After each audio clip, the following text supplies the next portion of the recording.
संपूर्ण भारत की भूमि पर, संपूर्ण देश विदेश में आस्था चैनल के माध्यम से, फेसबुक यूट्यूब के माध्यम से श्रवण कराया जा रहा है।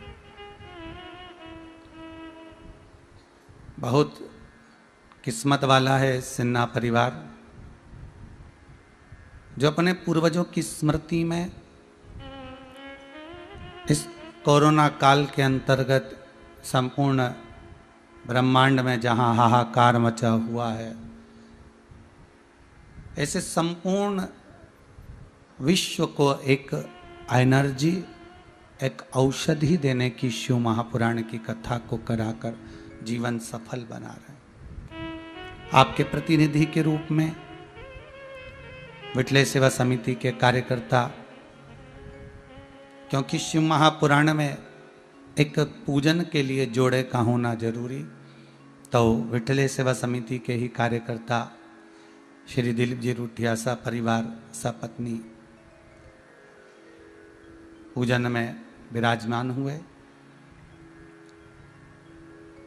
मनुष्य की देह मानव का शरीर, और उस मानव के शरीर में भी एक भगवान की भक्ति, और वो भक्ति कोई साधारण सी नहीं है। उस भक्ति का जो सुख है, उस भक्ति का जो आनंद है, वो जीवन को आनंदित करने वाला, वो जीवन को एक आनंद की ओर ले जाने वाला है। बस इतना ध्यान रखें कि भक्ति में कोई दिखावा ना हो, भक्ति को छला ना जाए।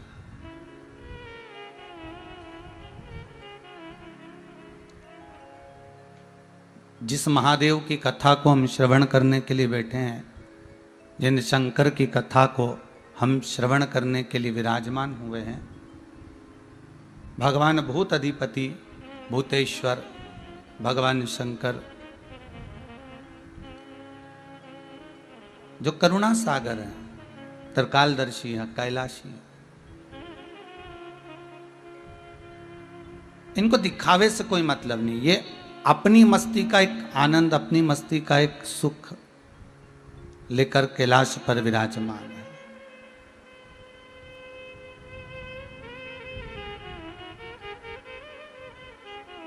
चौबीस 24,000 श्लोक की ये शिव महापुराण की कथा, जिसका एक एक शब्द, एक एक संबोधन हमारे जीवन को एक नई राह प्रशस्त कर देता है, एक मार्ग तक ले जाकर छोड़ देता है।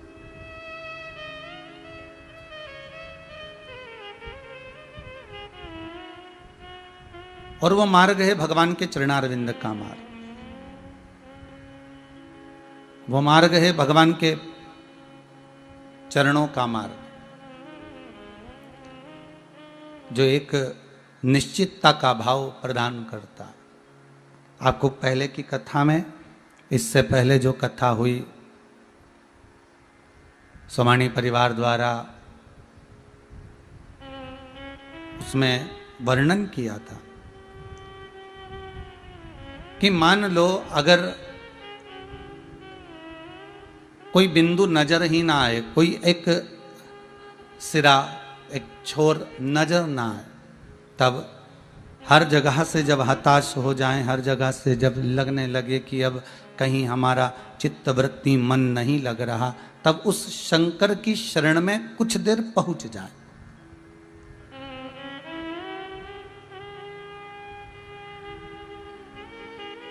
तब उस शिव की शरण में कुछ देर के लिए जाकर बैठ जाएं। और जब आप शंकर की शरण में जाकर बैठेंगे तो जीवन का एक आनंद अपने आप ही प्राप्त हो जाए। ओगड़ी है वो, और उसकी ओगड़ीता का ध्यान ये रखिएगा कि कब किसको कहां क्या प्रदान कर दे, ये वही जान सकता। उसके सिवा कोई दूसरा नहीं जान सकता, ये वही जानेगा। होता है, एक बार माता पार्वती जी ने भगवान शंकर से कहा, प्रभु ये संसार सागर बड़ा विचित्र है, तो शिव जी ने पूछा, पार्वती आप संसार में रहती हो, आप मृत्यु लोक में रहती हो, आप इस भूमंडल पर रहती हो, और आप ही कह रही हो कि संसार सागर बड़ा विचित्र है। हाँ प्रभु, ये संसार बड़ा विचित्र है। और शिव जी ने पूछा वो कैसे? पार्वती जी बोली, प्रभु जिसको दुख मिलता है उसको दुख ही दुख मिलता चले जाता है, और जिसको सुख मिलता है उसको सुख ही सुख मिलता चले जाता है।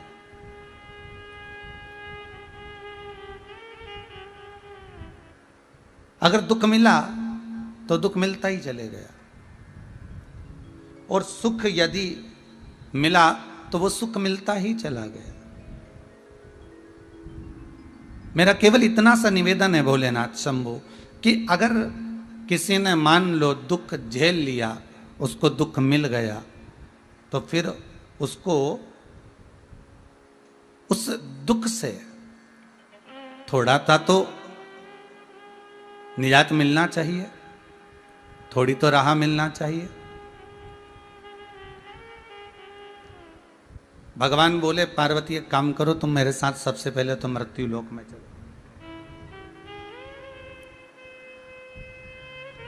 आप मेरे साथ पहले पृथ्वी पर चलो, और इस मृत्यु लोक में जहां अपन कैलाश पर बैठे हुए हैं, तो कैलाश से छूटकर अपने गांव में चलते हैं। पार्वती जी ने पूछा, गांव में जाकर क्या करेंगे? नहीं, पहले आप रूप रखो, और एक जो संसार का मनुष्य जैसा रूप रखता है, संसार का मानव जैसा रहता है, वैसे आप मेरे जैसे बनकर आप मेरे साथ चलो। मैं भी ये जटाजूट बांधकर नहीं जाऊंगा, मैं भी ये जटा पहनकर नहीं जाऊंगा, और मैं भी ये मृगशाला पहनकर या बागंबर पहनकर नहीं जाऊंगा, मैं दिगंबर बनकर भी नहीं जाऊंगा। मैं तो एक संसार का जो मानव होता है वैसा कि वैसा ही बनकर आपके साथ में जाऊंगा। आप एक गृहिणी बनना, और आप एक गृहिणी बनकर और मेरे साथ में चलो, और अपन एक गांव में प्रवेश करते हैं, और वहां थोड़े दिन रहकर आपको मालूम पड़ेगा कि दुख मिलता है तो मिलता ही चले जाता है, और सुख मिलता है तो मिलते ही चले जाता है। उसका कारण क्या है? देखिए भाई, कई लोग प्रश्न करते हैं, महाराज जी भगवान ने अगर दुख दे दिया तो अब थोड़ा सुख भी देना चाहिए, और भगवान ने अगर सुख दे दिया है तो कभी कोई व्यक्ति नहीं कहता कि थोड़ा दुख भी मिलना चाहिए। पर यह हमारे कर्मों के अनुसार है।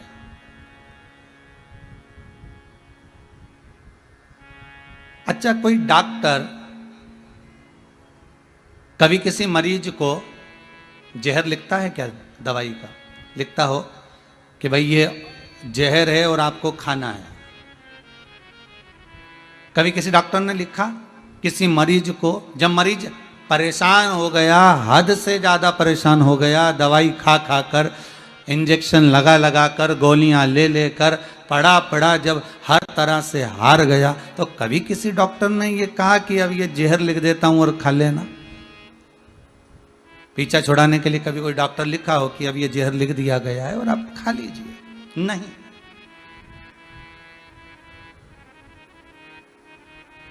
डॉक्टर कभी नहीं लिखेगा कि मैंने जहर लिखा है और आपको खाना है, मैंने जहर लिख दिया है और आपको खाना है। ये डॉक्टर नहीं लिखेगा। उसी तरह परमात्मा जैसे मरीज कितना भी बीमार पड़ा हो, वेंटिलेटर पर पड़ा हुआ हो, आईसीयू में पड़ा हुआ हो, बहुत तड़प रहा हो, बहुत भुगत रहा हो, तो भी डॉक्टर उसकी दवाई में जहर नहीं लिखता। उसी तरह परमात्मा किसी के भाग्य में बुरा नहीं लिखता।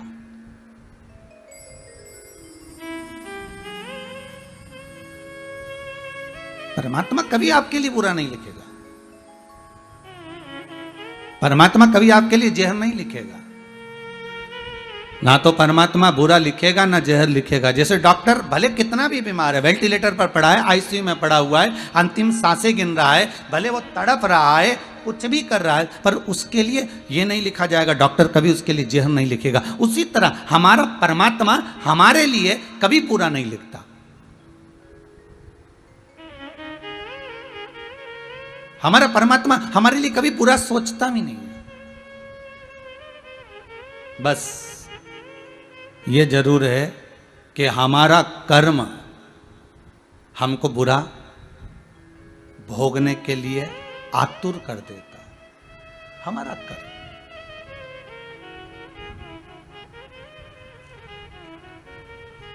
उसने नहीं लिखा बुरा, पर हमको भोगना है। उसने बुरा नहीं लिखा है। वो दुनिया का सबसे बड़ा डॉक्टर है, देवाधिदेव महादेव। जब अपने ससुर को बकरे का मुख लगा सकते हैं, अपने पुत्र को जब हाथी का चेहरा लगा सकते हैं, संपूर्ण विश्व का कल्याण करने वाला वो देवाधिदेव महादेव, संपूर्ण आनंद देने वाला प्रथम डॉक्टर है। वो पहला, कोई दूसरा नहीं, प्रथम। एक डॉक्टर जब अपने मरीज को जहर नहीं लिख सकता, तो वो परमात्मा भी अपने भक्त को, परमात्मा कभी अपने को या संसार के किसी मानव को परमात्मा जब जन्म देता है तो उसको दुख नहीं लिखता, उसको दुख नहीं लिखा। उसने बस इतना जरूर लिखा कि मृत्यु लोक में जाओगे तो कर्म का भोग तो भोगना पड़ेगा। फिर कहूंगा, मत बुरे कर्म कर बंदे वरना पछताएगा, भगवान की आंखों से तू बच नहीं पाएगा, तू बच नहीं पाएगा। संसार में अगर जन्म लिया है तो कर्म का भोग भोगना। शंकर भगवान पार्वती से करें चलो हमारे साथ, और एक गांव में अपने को चलकर रहना है। और दुख क्यों मिल रहा है?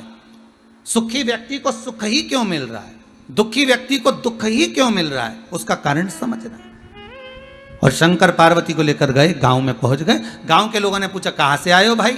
शंकर भगवान बोले, बस पास के 7 गांव छोड़कर आए हैं और अब हमने वो गांव छोड़ दिया है, अब इसी गांव में रहेंगे। अच्छा अच्छा, कहाँ रहोगे? ये हमारा झोपड़ा पड़ा है, इसमें रह लीजिए। हाँ भैया। शंकर पार्वती उसमें रहने के लिए गए।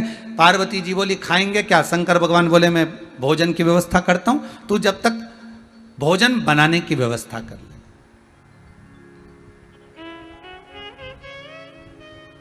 मैं भोजन लेकर आता हूं, तो भोजन बनाने की तैयारी कर। पार्वती जी बोली, ठीक है।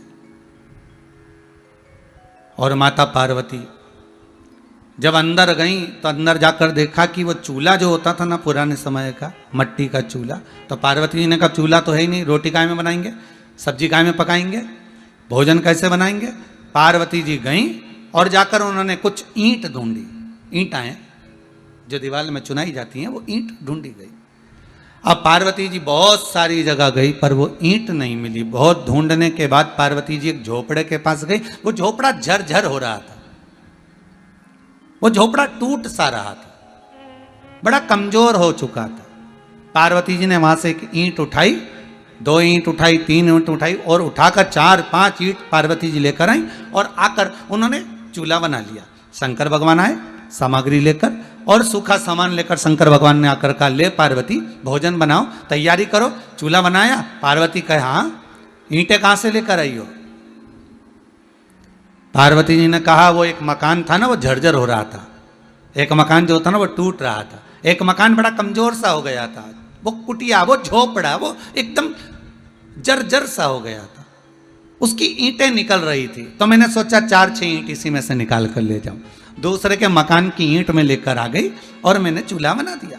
शंकर भगवान बोले, पार्वती गजब करा तुमने, इतने सारे गांव में मकान हैं, एक से बढ़कर एक बने हुए हैं, और कहीं से ईंट लेकर आना था तुमको, और कहीं से ईंट लेकर आ जाते, फिर यहीं की ईंट क्यों लाने की जरूरत थी? बेचारा का मकान तो वैसे ही जर्जर हो रहा है, वैसे व्यक्ति का मकान जर्जर हो रहा है, वैसे ही टूट रहा है, वैसे ही वो मकान इतना झर आ रहा है, और तुम ऊपर से उसमें जो ईंट लेकर आ गई उसके यहाँ की।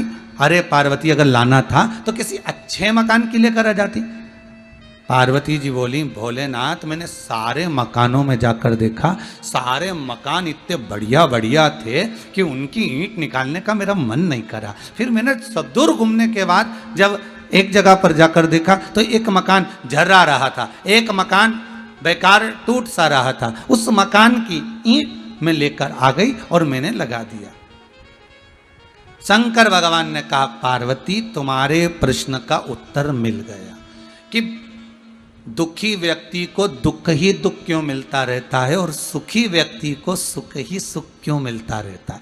जैसे पार्वती तुम अच्छा मकान देखा तो तुम उसकी ईंट निकाल कर नहीं लाई, तुमने अच्छा भवन देखा तो तुमने उसकी ईंट नहीं निकाली, पर जो मकान झरझरा सा हो गया था, जो मकान टूटा सा हो गया था, जो मकान की ईंटें झर रही थी, जिस मकान की ईंटें नीचे गिर रही थी, तुमने वहीं की ईंट निकाली। पार्वती जी, शंकर जी कहते हैं बस तुम्हारे प्रश्न का उत्तर यही है, जिसने इस मकान को सवार लिया, जिसने इस मन को सवार लिया, पार्वती जी जिसने इस मन को सुधार लिया, भगवत भजन से, स्मरण से, शिव कथा से, राम कथा से, कृष्ण कथा से, भगवान की भक्ति से, जिसने इस महल को, इस मकान को, इस भवन को संभाल लिया होता है, फिर उसको दुख नहीं मिल पाता है। पर जो मकान झरझरा सा हो जाता है, जिसके भीतर काम, लोभ, आसक्ति, वासना, तृष्णा, ये सब जिसके भीतर भराती चली जाती है, बस उसी की ईंट निकलती चली जाती, बस उसी की ईंट निकल रही है। दुख क्यों मिल रहा है? दुख मिलने का कारण क्या है? क्यों तकलीफें मिलती है? उसका कारण क्या है? हम मृत्युलोक में जन्म तो ले लिए, हम पृथ्वी पर आ तो गए, पर इस पृथ्वी पर आने के बाद हमारा जो कर्म है, हम उस कर्म से वंचित हैं, हम उस कर्म से वंचित। किसी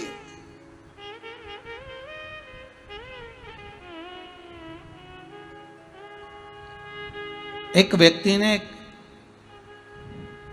गुरु से एक प्रश्न किया, गुरुदेव आप मुझे यह बताइए कि ये साधु, ये सन्यासी, ये तपस्वी, ये साधक, ये उपासक, ये संत अपने तन पर इतनी भभूति रमाते हैं, इतना भस्म लपेटते हैं, तो आखिर क्यों लपेटते हैं? उसका कारण क्या है?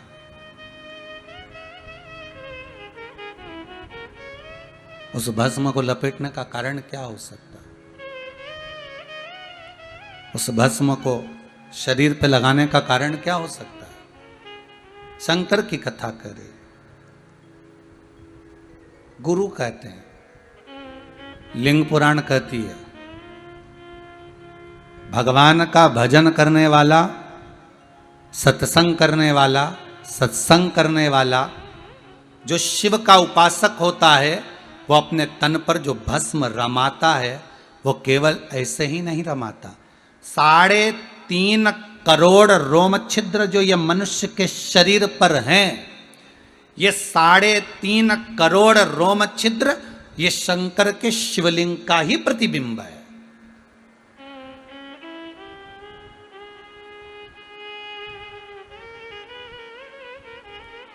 और भस्म लगाकर देखिए, भस्म रमाकर पूरे शरीर पर, ये उन 3.5 करोड़ रोम छिद्र में जो शिव बसा हुआ है, उस शंकर को भस्म का लेपन करता है, भस्म का। ये जो 3.5 करोड़ रोम छिद्र है, ये काय के लिए दिया है? केवल स्मरण करने के लिए। एक दिन में 3.5 करोड़ बार भगवान का नाम आपके मुख से निकलना चाहिए। क्यों संत कहते हैं कि कथा में जाकर बैठो?